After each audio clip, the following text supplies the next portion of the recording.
क्या आपको भी इस तरह के कुरकुरे समोसे पसंद है? तो चलिए गाइस बनाते हैं आज समोसे। यूजली मुझे समोसे खाने बहुत अच्छे लगती है, पर बनाने उससे भी ज़्यादा अच्छे लगते हैं। वीकेंड्स पे मैं मोस्टली समोसे ज़रूर बनाती हूँ। सो गाइस, एक बाउल ले लिया है हमने और अब उसमें हम 1 कप मैदा डालेंगे। मैं अपने हस्बैंड के लिए और अपने लिए बना रही हूँ।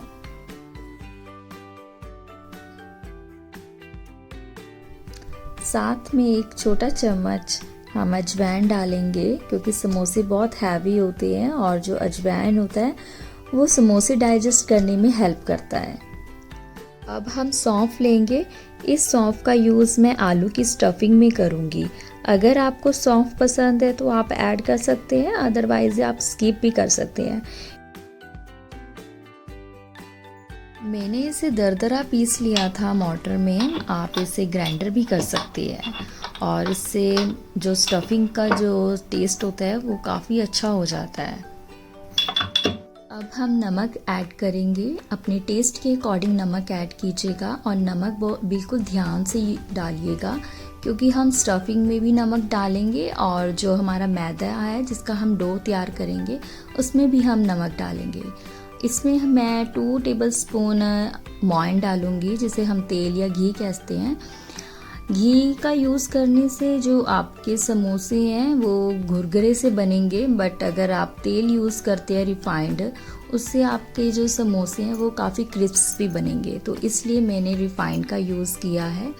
और जब आप रिफाइंड का यूज़ करते हैं तो इस तरीके से अगर आपके बैटर में मुट्ठी बन जाती है तो इट मीन्स आपके जो समोसे हैं वो कुरकुरे बनेंगे, क्योंकि मोइन डालने से इसकी यही पहचान होती है कि आपको कितना मोइन डालना चाहिए। और आपका जो आटा है उसका कलर भी चेंज हो जाता है जब आप मोइन डालते हैं। तो इस तरह से आप मुट्ठी बना के ज़रूर चेक कीजिएगा कि आपकी मुट्ठी अच्छे से बन रही है। जो आपका बैटर है वो इस तरीके से मुट्ठी में आ रहा है। और उसके बाद जो डो है वो बिल्कुल टाइट होना चाहिए, क्योंकि जो समोसा बनता है अगर जितना टाइट आपका डो होगा उतना ही आपका समोसा क्रिस्पी बनेगा।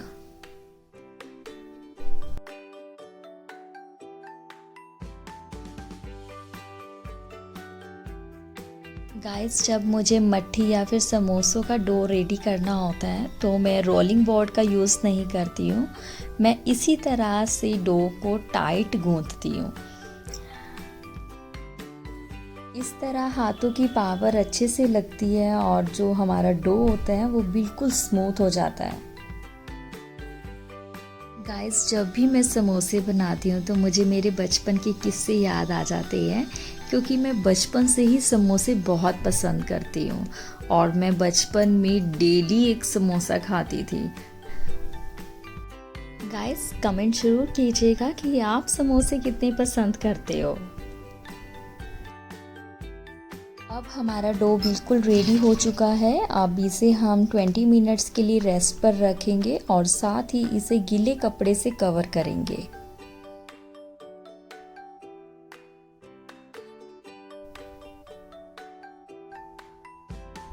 अब आलू की स्टफिंग तैयार करते हैं। मैंने पहले से ही आलू बॉईल कर लिए थे और ठंडा करके मैंने इनका जो छिलका है वो रिमूव कर लिया है।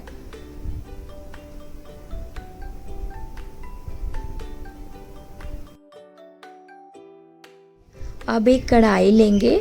उस कढ़ाई में हम 1 टेबलस्पून ऑयल डालेंगे। ऑयल जब हल्का गर्म हो जाता है तो उसमें हम अपने स्पाइसेस ऐड करेंगे। मुझे जीरा पसंद नहीं है समोसों में, तो मैं जीरा अवॉइड करूँगी और मैं उसकी जगह पे कोरिएंडर सीड्स डालूँगी। और साथ ही मैंने हींग पाउडर भी लिया है। और उसके बाद मैंने अपने जो आलू है वो उसमें तेल में मिला लिए हैं अच्छे से, और जो बाकी के स्पाइसेस है जैसे नमक, मिर्च, हल्दी। यहाँ हमने कसूरी मेथी का यूज़ किया है, जिससे समोसों में बहुत अच्छी खुशबू आती है। साथ ही गरम मसाला डाला है और सौंफ भी ऐड करा है। और इन सभी स्पाइसेस में मैंने आलूओं को अच्छे से मिक्स कर लिया है।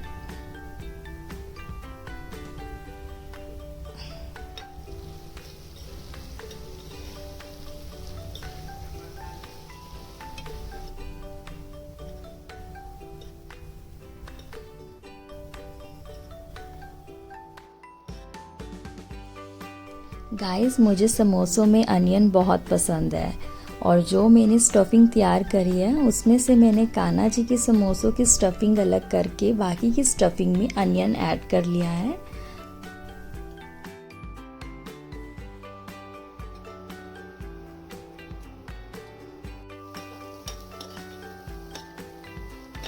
यहाँ मैंने कुछ किशमिश लिए हैं जिसे मैंने स्टफिंग में ऐड किया है। इससे समोसों में बहुत ही खट्टा मीठा टेस्ट सा आता है। अब हमारी स्टफिंग बिल्कुल रेडी है। अब इसे एक प्लेट में डालकर इसे ठंडा होने के लिए रख लेते हैं। और जब भी हम समोसा बनाते हैं और समोसे के अंदर हम स्टफिंग को फिल करते हैं तो ये हमारी जो स्टफिंग होती है वो बिल्कुल ठंडी होनी चाहिए। अब हमारा लास्ट स्टेप है समोसों के कवर बनाने का। अब हम कढ़ाई लेंगे और कढ़ाई में तेल डालेंगे। जितना टाइम हमारे तेल गरम होने में लगता है उतने में हम अपने समोसे के कवर बना लेंगे। अब हमारा आटा जो है वो बिल्कुल सेट है, बट हम 1 मिनट के लिए दोबारा से इसको सेट कर लेते हैं। अब चाकू या फिर कटर से हम इसको छोटा छोटा कट कर लेंगे या फिर लोई बना लेंगे इक्वल साइज में।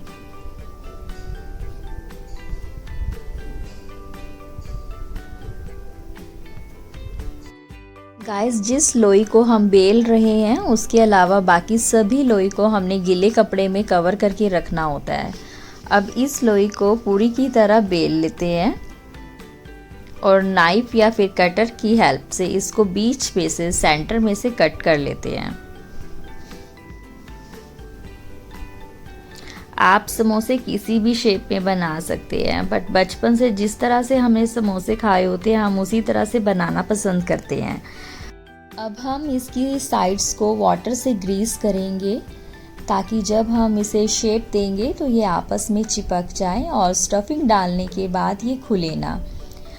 जैसे वीडियो में शो हो रहा है कि एक साइड्स को हमने फोल्ड किया है और दूसरी साइड्स को पहले वाली साइड के ऊपर रखा है।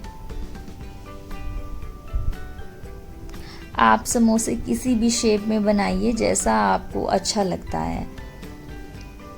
और मैंने यहाँ पे समोसों का जो साइज़ है वो छोटा ही रखा है। पहले कान्हा जी के लिए बना रही हूँ समोसे, तो ये साइज़ में बहुत छोटे हैं।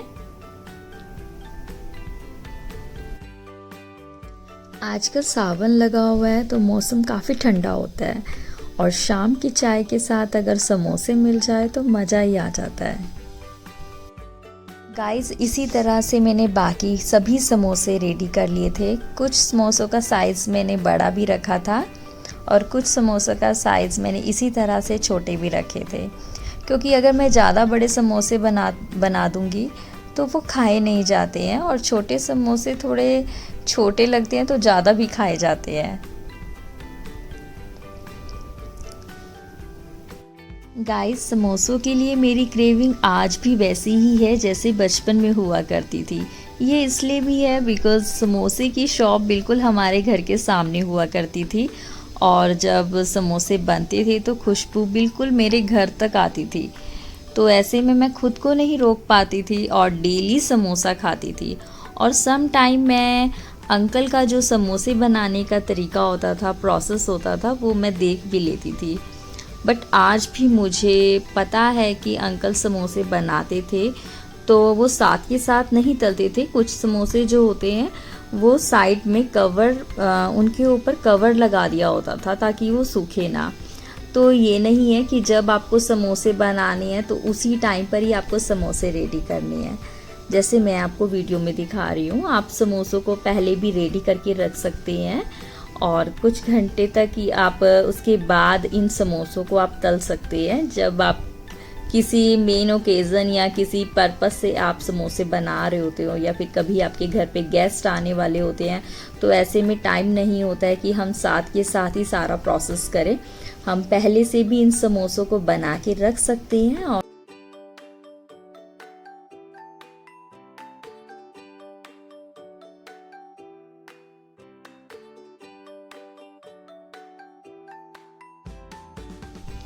जो समोसे मैंने कान्हा जी के लिए रेडी किए हैं वो मैंने समोसे 1 बाय 1 करके तेल में डाल दिए हैं। और तेल में डालने से पहले हमने गैस की जो फ्लेम है वो स्लो कर ली थी। और समोसे जब तक आपके गोल्डन नहीं हो जाते हैं तब तक आप समोसों को मत निकालिए। और जब हम समोसे डाल भी रहे होते हैं तब भी हमारा जो तेल होना चाहिए वो बहुत ज़्यादा गर्म होना चाहिए, ताकि आपके समोसे क्रिस्पी होए। और आप देख सकते हैं ये गोल्डन भी है समोसे और ये क्रिस्पी भी है। अभी मैं इनको दिखाऊंगी आपको तोड़ के।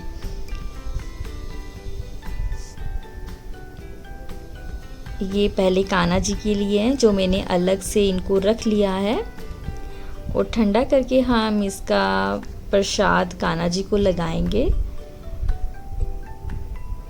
गाइस, प्रसाद लगाना ये हमारे घर का रूटीन है, जो कि मैंने बचपन से ही अपनी मम्मा से सीखा है। वो हमेशा घर में जब भी हमारे घर में खाना बनता है और घर में या फिर कोई गेस्ट स्वीट लेकर आते हैं तो सबसे पहले भगवान जी को ही लगाया जाता है। तो वही प्रोसेस मैं अपने घर में भी करती हूँ।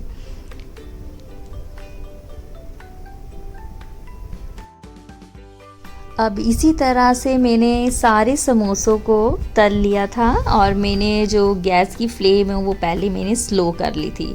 गाइस, ध्यान रखिएगा, जब भी आप समोसों को तलते हैं पहले तेल को बहुत गरम कर लीजिए। हाई फ्लेम पे तेल को गरम कीजिए, बट जैसे ही आप समोसे डालने लगोगे तो फ्लेम बिल्कुल स्लो हो जाना चाहिए। और उसके बाद आप फ्लेम को तेज कर दीजिए जब आप सारे समोसे डाल देते हो। और देखिए आपके समोसे किस तरह से क्रिस्पी बनते हैं। मेन सिर्फ आपका आटा होता है। आप चाहे मैदे के आटे से बनाइए, चाहे आप अपने गेहूं के आटे से बनाइए, पर जो आपका आटा होता है वो बहुत ज़्यादा टाइट होना चाहिए, तभी आपके समोसे क्रिस्पी बनेंगे। देखिए आप समोसे किस तरह से क्रिस्पी बने हैं मेरे। आप देख सकते हैं कि समोसे बिल्कुल भी ऑयली नहीं बने हैं और क्रिस्पी बने हैं। गाइस, छोटी छोटी टिप्स के साथ हम कुकिंग को एंजॉय कर सकते हैं। और गाइस, अगर आपको मेरा वीडियो बहुत अच्छा लगा है तो प्लीज़ मेरे वीडियो को लाइक कीजिए, शेयर कीजिए एंड मेरे चैनल को सब्सक्राइब कीजिए।